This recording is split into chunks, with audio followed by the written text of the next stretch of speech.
de Mali Vatanga, est-ce que c'est une description qui sied au regard, bien entendu, du contexte qui prévaut au Mali? Merci. D'abord, je pense que il est de bon ton que le rôle d'une armée républicaine, c'est d'assurer la sécurité des hommes et des biens sur l'ensemble de son territoire. Nous avons un territoire qu'on appelle le Mali, pratiquement au même titre que le Niger qui est son voisin, sans oublier la Mauritanie et même l'Algérie, qui sont des espaces extrêmement grands. Le Niger, je crois, c'est quelque chose qui va chercher dans 1 250 000 km² poussière. Le Mali n'est pas si loin, si éloigné. Et quand vous regardez ces deux pays dans ces deux espaces, nous n'oublions pas l'Algérie aussi. Le sud de l'Algérie, c'est un désert. Le nord de Mali, le nord du Niger, ce sont des déserts qui sont habités par des petits peuplades qu'on appelle les Touaregs, qui sont des tribus nomades, c'est-à-dire qui bougent, qui ne sont pas établis sur des points de manière sédentaire. Deuxième remarque que je veux faire, et je dis, je parle de désert. Quand on parle de désert, c'est des espaces où en journée les températures frôlent les 50 degrés. C'est pas de la blague. C'est pas du tout de la blague. Alors, le deuxième élément, c'est le fait qu'on va revenir sur le fait colonial, les indépendances que la France nous a octroyées, qui étaient tout sauf des indépendances. Et je profite l'occasion sur Afrique Média pour tirer une fois de plus le chapeau à l'excellent discours du ministre burkinabé à la tribune de l'ONU. Il faut que les Africains réécoutent ces discours. Parce que dans ce discours, il met le doigt dans la plaie et il nomme les 10 fils de ce continent qui ont été brutalement éliminés par Paris. On ne peut pas éliminer des zones comme cela et venir vous dire après quand vous avez créé une indépendance. Ce n'est pas possible. Donc nos États ne sont pas indépendants. Les années passent. Après le coup d'État, il y a quand même des dynamiques qui traversent le monde aujourd'hui. Ce n'est même plus seulement une question africaine. Il y a des générations nouvelles qui ont surgi, excusez-moi, Paris n'en voulait pas, mais qui ne continuent pas d'analyser ces questions-là au même titre que ceux de nos aînés qui sont allés faire les écoles militaires de Saint-Cyr en France, de Sandhurst, je crois en Angleterre, ou bien de West Point aux États-Unis. Ils n'ont pas fait Sorbonne, n'ont pas fait HEC, n'ont pas fait toutes ces facultés qu'on nous vante tant, mais qui en réalité sortaient de là pour un noir et continuent de voir l'homme blanc comme un demi-dieu. Il est complètement à plat ventre. Dans leur large majorité, effectivement, il n'y a pas de règle sans exception. Nous avons quelques exceptions qui sont quand même sorties de ces écoles, mais qui, eux, parce qu'ils avaient ce que j'appelle une conscience historique, ont fait défaut, n'est-ce pas, à cette lobotomisation généralisée des cerveaux de nos élites et de nos intellectuels, et qui sont donc rentrés dans ce que j'appelle une révolution à la fois mentale, culturelle, civilisationnelle et même politique. Mais, maintenant, après avoir éliminé ces gens, comme je disais tantôt, on a quand même eu des soubresauts et des résurgences d'une certaine fierté nationale panafricaine qui ont émergé. Et l'un des derniers fut le colonel Kadhafi, Mohamed Kadhafi. Et Kadhafi va poser les jalons d'une reconstruction, d'une refondation de l'idéal de l'unité africaine et du panafricanisme. Il y a des choses qu'on aurait dû mettre en débat, qu'on aurait pu discuter, mais les fondamentaux étaient là, comme dans toute construction. Et c'est à ce moment que les criminels vont intervenir. Ces criminels, M. Sarkozy, je crois M. Cameron, Mme Clinton, ils vont dire que si on laisse Kadhafi continuer, ils vont faire tout le chapeau. En fait, Obama, il était Obama, mais c'était un petit wagonnette, c'est pas lui qui décidait. Pratiquement comme vous voyez M. Macron là aujourd'hui. Alors, ils vont décider de faire imploser la Libye, de casser ce bouclier. Pourquoi? Parce que bien avant nous, ils vont comprendre que ce que nous appelons le désert du Sahara, parce que soi-disant, c'est un lieu hostile pour la vie humaine, mais son sous-sol est tellement riche que c'est là que va se jouer les combats futurs pour soit maintenir le monde dans ce monde unipolaire qu'on a vu sous domination, n'est-ce pas, de la culture et la domination politico-militaire des Américains, j'allais dire, de l'idéal britannique, soit alors, si les Africains prennent conscience des richesses qui sont dans cet espace-là, alors là, le monde va complètement changer de figure. Complètement changer de figure. Donc, ils éliminent Kadhafi, ils bousillent complètement la Libye. Les l'arsenal libyen est ouvert, chacun vient s'y servir à bouche que vêtue. On élimine quelqu'un en Côte d'Ivoire qui commençait à dire aux Africains, mais réveillez-vous, c'est le Rambarbo. Il dit, réveillez-vous, c'est pas possible. Ils sont encore en train de tenter de nous tourner comme on dit dans la farine. D'abord, les autres ont pris ça pour eux, ils l'ont traité de boulanger, mais parce qu'il a vu la vision, il a dit attention, c'est le moment, ne le laissons pas faire. Le débat peut revenir sur ce qu'il aurait pu faire s'il avait abandonné le pouvoir, parce que la remarque m'a été faite, mais il a eu à résister. Donc, on crée donc pour le Mali ce mouvement, le mouvement Lazawad. Je vous rappelle que la déclaration officielle de la création de ce mouvement de Lazawad est faite sur les plateaux de télévision française, en l'occurrence France 24. C'est là où on découvre des individus se réclamant du mouvement Lazawad et qui proclament leur autonomie vis-à-vis de l'État central de Mali. C'était parti. C'était parti. C'est-à-dire, plan 1, on bousille Kadhafi, on bousille l'idéal de la Jamaïra, on bousille tout le projet, n'est-ce pas, panafricain que Kadhafi portait, et puis maintenant, on accélère avec le mouvement. On crée...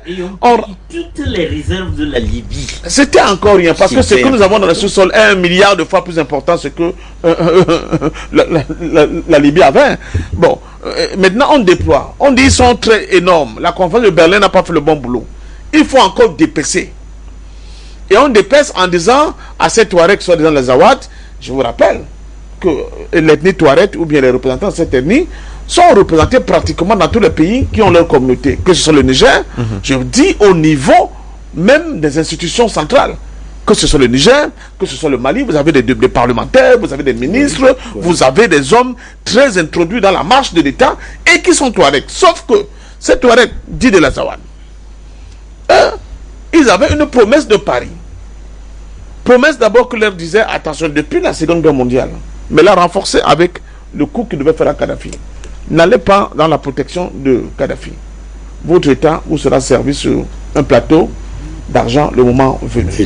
C'est comme ça qu'on va avoir une horde de gens descendre, enveloppés sous le fallacieux prétexte d'une réécriture de l'histoire avec le wahhabisme militant et qui vont donc s'installer dans cette zone-là.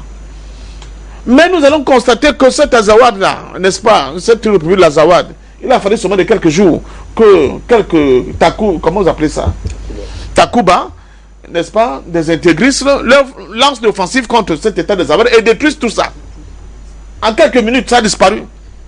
C'est à ce moment que Paris décide donc de lancer une opération militaire sur le Niger, pour soi-disant venir sauver les Nigériens, les Maliens, autant pour moi, sur le Mali. Mais ce n'est pas le Mali qu'on venait sauver. On venait sécuriser les amis. Pour en faire un abcès de fixation, en disant on ne sait jamais, ces gens-là ils commencent à avoir des idées bizarres. Ils commencent à épouser les idées de Sankara, de Oumyobé. Il faut qu'ils sentent qu'ils ont une pine dans leur tendon qu'ils ne pourront jamais enlever sans notre accord. Et à partir de ce moment-là, on se rend donc compte qu'il faut absolument avoir de nouveaux partenaires. De nouveaux jeunes gens arrivent au pouvoir, ils sont des militaires, et je vous rappelle, le débat va revenir peut-être plus tard, les militaires ont quand même ceci de particulier qui sont presque les seuls dans une république qui presse serment devant le drapeau. On a beau dire votre nouvelle démocratie qui dit les militaires ne sont pas aptes, il faut donner le pouvoir aux civils, il faut donner le pouvoir aux civils, le pouvoir aux civils, le pouvoir aux civils. La plupart de nos gens là qu'on appelle les civils, ce sont des hommes riches de l'Occident. Les militaires au moins, ils prêtent serment devant le drapeau national et ils jurent de mourir pour ce drapeau. Les autres n'ont aucun contrat avec un quelconque drapeau national. Ils font des élections truquées pour la plupart, de fausses élections dont les légitimés sont plus que contestables. On avait Ibeka dans un char français pour aller battre campagne au nord du Mali. Vous expliquez ça comment? Donc, je pense donc que cette initiative lancée par l'armée malienne doit tenir compte de tout cela. Doit tenir compte qu'elle attaque dans une région qui est difficilement tenable s'il n'y a pas une organisation des différents États qui se donnent la main pour apporter la paix et la sécurité dans cet espace. Ça va être très compliqué. Et comme ce ne suffisait pas, alors qu'elle vole de victoire en victoire, je dis que oui, comme disait De Gaulle, pour l'instant, oui, nous avons remporté des batailles, mais on n'a pas encore remporté la guerre. Soyons vigilants et prudents. Soyons vigilants et prudents. Même le retrait des troupes françaises, c'est une victoire, mais pour moi, ce n'est pas encore la fin de la guerre. Pourquoi? Vous avez vu cet individu qui on dit c'est un agent de renseignement français à la retraite. Il a été clair. C'était sur un plateau télé comme celui-ci. Causet. Je ne veux pas retenir son nom, ça ne m'intéresse pas. Vous allez dire à vos téléspectateurs comment il s'appelle. Le gars a dit clair qu'il faut désormais mener des maintenant qu'on nous demande de rapatrier nos troupes, c'est-à-dire que les troupes officielles, légales, les machins, trucs, on va maintenant actionner nos supplétifs locaux qui étaient des agents dormants pour rentrer dans une guerre asymétrique contre ces gens-là. Or, vous avez vu la logistique que ces gens avaient. Vous pensez qu'ils vont rentrer avec tout ça? Ils sont en train de les dispatcher à leurs copains. Et qui sont comme toi, qui sont comme moi, qui sont manipulables, qui sont corruptibles, dans le moment venu, qui auront et l'argent, et des armes, et le renseignement de cette force française. Je continue de dire, soyons vigilants et prudents. Par exemple, la base de logistique des drones d'Agadez au Niger, elle n'est pas démantelée. Hein? Elle est surveillée par les Américains. Elle n'est pas démantelée. Elle n'est pas démantelée. Et ces gars-là, ils se passent souvent des infos. Qu'est-ce qu'on en sait? Donc je crois que là, nous gagnons parce que l'armée malienne s'est trouvée renforcée. Elle est plus robuste, elle est plus volontaire, elle est patriotique. Elle est plus robuste aujourd'hui. Elle a aussi le renseignement. Parce que le renseignement a beaucoup manqué dans ce large désert. C'est très grand. C'est énorme. C'est énorme contre ces prétendus djihadistes ou bien terroristes. Aujourd'hui, nous avons la possibilité de compter sur la Russie pour avoir un certain nombre de renseignements satellitaires, etc., pour nous indiquer sur le déplacement, sur les caches de ces gens-là. Mais une fois de plus, ce n'est pas facile. Et comme si ça ne suffisait pas, nous avons au sud du Mali, je vous rappelle que le territoire dont je parle, là, qui est presque quasi désertique, c'est presque les 2 tiers du Mali. Hein? Bon, dans le tiers qui reste, c'est là où vous trouvez donc des illuminés, Monsieur Diko, on appelle Imam Diko, Mahmoud Diko, des illuminés comme ça, qui sortent et disent qu'eux ils vont lancer des marches à partir du 13 octobre pour qu'on restitue le pouvoir aux civils. Pour moi, ce timing n'est pas innocent. Pour moi, chacun de nous pense comme il pense. Pour moi, ce timing n'est pas innocent. Monsieur Diko n'a fait que répondre aux injonctions de leur patron. Ils ont dit, mais attention, ils sont en train de déployer l'armée là-bas. Il faut montrer qu'il ne peut pas mener 2 guerres au même moment. C'est le moment de lancer cette histoire-là. Pour démontrer que les échecs de l'armée sont dus au fait que la nation malienne tout entière n'est pas d'accord avec cette opération et cette armée-là. Et vous savez, vous ne pouvez pas gagner une guerre contre un ennemi aussi fictif que ces gens qui se cassent dans les montagnes des Ifogas, dans les déserts, dans les sables, si le peuple n'est pas totalement en osmose avec ces décisions. Donc voilà. Et une fois de plus, l'ennemi ne dort jamais. Et souvent, on va le chercher loin alors qu'il est ici dans notre ventre. Ça a toujours été comme ça. Donc l'Afrique a encore des paliers à franchir. Je dis aux uns aux autres, je ne dis pas qu'il ne faut pas applaudir. Il ne faut pas qu'on ne soit pas heureux. Mais ne soyons pas dithyrambiques sur cette victoire que nous sommes en train d'engranger. La lutte sera encore très longue. Elle sera de temps longue que on a l'impression que certains de nos frères se disent que la France qui était passée d'une puissance moyenne, une puissance d'équilibre comme on l'appelait, depuis la guerre en Ukraine, on voit qu'elle a dégringolé, elle n'a même plus de puissance d'équilibre. Même les Allemands ne comptent plus sur eux pour leur propre sécurité, rien d'autre. Le couple franco-allemand là, tout ça, bon, c'est parti en vrille, ça n'existe même plus. Qu'est-ce qu'ils font? Ils ont compris que à cette allure-là, et bon, on dit que Poutine leur avait dit, bon, ou sont en train de perdre leur place forte ici en Afrique, ça va être la décrépitude totale de la France, du pouvoir français. Vraiment total. Hein? Total. Ah, la France, ça veut dire que la France est en train de jouer son avenir. C'est une affaire de vie ou de mort. De survie pour la France. Alors, et vous pensez qu'elles vont rester comme ça, elles vont croiser les bras, vont vous regarder que bon, enfin ils se sont réveillés, laissons-les se réveiller. La France n'est jamais partie d'un espace colonial qu'elle a occupé. Ça n'a pas été défaite militairement. Tout à fait. Aucun. Je peux vous citer tous les exemples. Partout où elle est partie, pour qu'elle soit chassée, là, c'est pas la guerre. Bien fou. Merci. Donc, je crois que les Africains doivent le comprendre et ne pas dire que c'est un problème malien. Ou bien c'est un problème nigérien. Non. Ou bien c'est un problème burkinabé. Non. C'est le problème de l'Afrique. Oui. Surtout l'Afrique au sud du Sahara. Bon, excusez-moi, l'Afrique noire, principalement. C'est votre problème. L'Afrique francophone. L'Afrique francophone. Oui. C'est votre problème. Ce n'est pas le problème du Niger ni de Mali. C'est faux. Ce n'est pas possible. Donc, si on n'a pas cette vision holistique, cette vision englobante, cette vision, j'allais dire globale et solidaire et fraternelle de la lutte de notre libération, effectivement, ce qui risque d'arriver, mon cher ami Fabrice Ndoum, c'est que nous allons gagner quelques petites victoires qui seront remises en cause par des défaites demain. Et ces défaites-là seront produites souvent par nos propres fils, par nos propres filles. Moi, j'ai aussi des amis Touareg, excusez-moi, j'ai une seconde, qui me disent, mais parfait. Même l'histoire de l'âge d'autonomie, là, ce n'est pas ça le problème. Il y a même le gouvernement est même prêt à leur accorder une large autonomie. Le problème, c'est que le faucon manipulé par l'Occident et Paris, leur dit n'acceptez pas. Pour vous, c'est l'indépendance, point. Oui. C'est pour ça qu'ils ont créé l'État d'Azawad. Vous m'avez montré avec les drapeaux, là, vous avez vu tout montrer tout à l'heure. Et ils le font pourquoi? Parce qu'ils savent que le sous-sol de cet espace est tellement riche. Et en eau, et en métaux, et... Mais on vous dit que le Sahara, c'était une mer, non? Oui. L'eau douce, là. Vous voyez ce qui se passe entre la Palestine et Israël. Le combat, là, c'est quoi?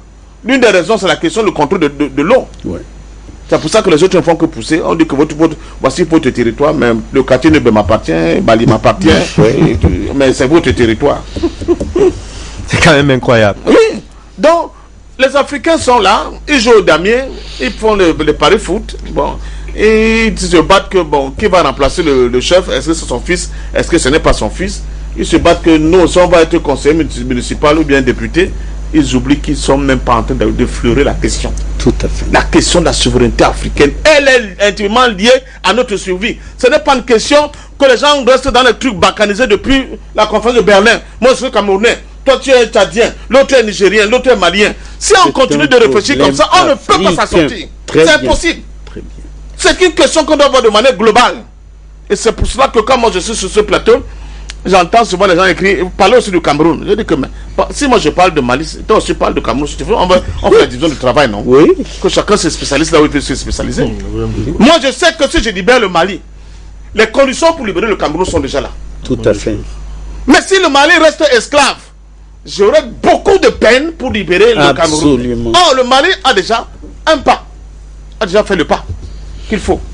C'est là où l'anneau commence à montrer les signes de faiblesse qu'il faut foncer pour broyer ça comme ça et rompre complètement le truc de la chaîne. Bon, donc, cette affaire-là, je dis bravo à l'armée malienne. N'oublions pas qu'il n'y a pas que les terroristes qui meurent. Il y a aussi les jeunes maliens qui meurent dans cette armée. Et c'est ça le drame dans l'affaire. Premièrement. Deuxièmement, cette armée-là à qui on demande aujourd'hui de donner les dates pour la transition, elle est beaucoup plus occupée par régler les questions militaires que pour régler les problèmes d'ordre économique. Les gens ne vont pas tenir longtemps à vous soutenir s'ils ne peuvent pas manger à leur faim. Or, c'est ça les questions essentielles. Donner à manger aux gens. Donc, donner un habitat décent. Leur donner la possibilité de se soigner convenablement. De faire des études. De faire des études. Mais quand tout ça là, les gens qui ont espoir, qui ont des espoirs, qui rêvent, enfin, les sauveurs sont arrivés. Mais les sauveurs, eux, on les a mis dans un cul de sac pour régler la question sécuritaire qui va être difficile à régler par eux tout seuls. Vous voyez que les conditions de recherche ne sont pas très loin. Donc, vraiment, aux Africains, réveillons-nous. Réveillons-nous et que chacun, là où il est, en fonction de ses moyens, si on ne peut pas appliquer les trois théories que moi qui me tiennent à cœur, un, mieux nous organiser, organisation de l'Afrique, dans tous les secteurs, pour nous libérer. Deuxièmement, la discipline. La discipline. Et troisièmement, changer de paradigme idéologique. Vous ne pouvez pas utiliser la même idéologie que ceux qui vous ont dominé et penser les vaincre demain. C'est impossible. C'est ce que je peux vous dire pour l'instant. Docteur Bassiliken. Oui, je suis vraiment sensible à l'analyse que vient de formuler Patient Dom. Mais je voudrais rappeler simplement aux jeunes militaires qui sont au Mali, au Niger, au Burkina et dans d'autres pays des environs, de savoir que la politique, ce n'est pas seulement la guerre. La politique, ce n'est pas seulement la guerre. Parce que s'ils se concentrent sur la guerre, effectivement, ils vont aller gagner à Kidal, et c'est à Bamako que les problèmes vont commencer à se soulever. Il faut s'inspirer un peu de ce qu'a fait le FLN algérien. Quand le FLN s'est organisé pour libérer l'Algérie, les Français ont cru qu'il suffisait de les battre militairement pour que tout se passe bien. Eh bien, ils se sont aperçus que le FLN a fait une véritable politique de formation des élites algériennes, telles que même les non-militaires étaient des militants pour l'indépendance de l'Algérie. Et c'est pour ça que la France a perdu la guerre en Algérie. Et l'Algérie n'est pas loin. Bertrand a rappelé tout à l'heure que le problème de ces pays-là, il faut les résoudre avec l'Algérie. Je crois qu'aujourd'hui, les militaires qui sont dans ces trois pays, et il ne faut surtout pas que ces trois pays échouent. Je vous assure, si le Mali, le Niger, le Burkina et la Guinée échouent avec cette démarche, nous sommes repartis dans la colonisation française pour 50 ans au minimum. Alors, il faut absolument que les jeunes gens qui sont là-bas s'organisent. La politique, ça se fait en équipe. Une équipe de formation politique, d'explication aux citoyens, les enjeux, les risques et les gains attendus par la réussite de l'action qui est entreprise, pendant que des militaires foncent dans des chars en massacrant et en détruisant. Si on ne fait pas les deux choses en même temps, alors nous sommes perdus. Quand je dis nous, je pense à toute l'Afrique francophone. Parce que si la France s'en sort dans la crise qu'elle traverse maintenant avec ses anciennes colonies françaises, je vous assure, elle mettra en place des mécanismes tels que dans 500 ans, nous serons encore sous-développés. Je vous rappelle une chose. La différence entre le libéralisme débridé des Américains et le libéralisme tout court, le libéralisme tout court, c'est tu es intelligent, tu es malin, tu t'enrichis au maximum. Mais pour les Américains, c'est le libéralisme débridé. Il faut faire main basse sur toutes les richesses. Et c'est ce qu'ils ont fait aux États, en Amérique latine. Les Espagnols sont partis et ils ont créé des tupamaros, des guerrilleros, des gens qui ont ennuyé tous les gouvernants jusqu'à ce qu'aujourd'hui, l'Amérique latine est comme l'arrière-cour des États-Unis sur le plan des libertés politiques et des relations internationales. Alors, vraiment, malheureusement, nous ne pouvons pas prétendre que le plateau d'Afrique Média va servir d'école de formation aux dirigeants des pays africains, mais vraiment ce que Patient Dom vient de dire, c'est quelque chose qu'il faut répéter jusqu'à ce que la leçon arrive jusqu'aux oreilles de ceux qui sont dans ces 3 ou 4 États, parce que faute de quoi, cette opération est vouée à l'échec.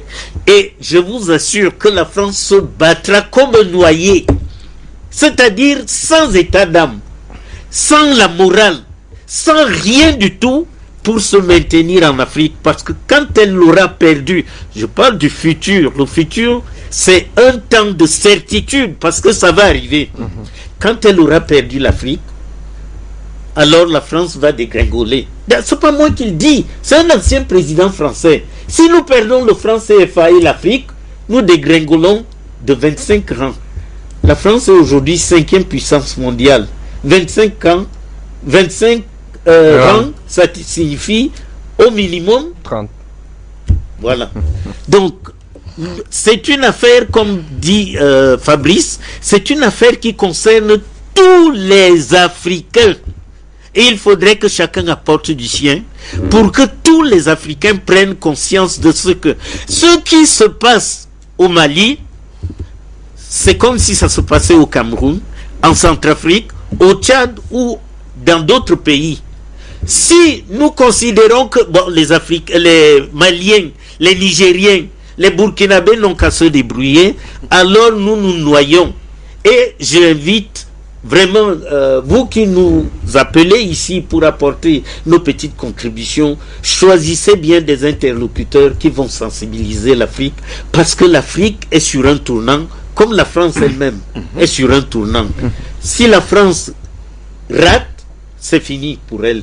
Mais si les Africains ratent, nous sommes encore pour 5 siècles de colonisation française. Allez, merci à vous. Dr Basilkin, président Banda.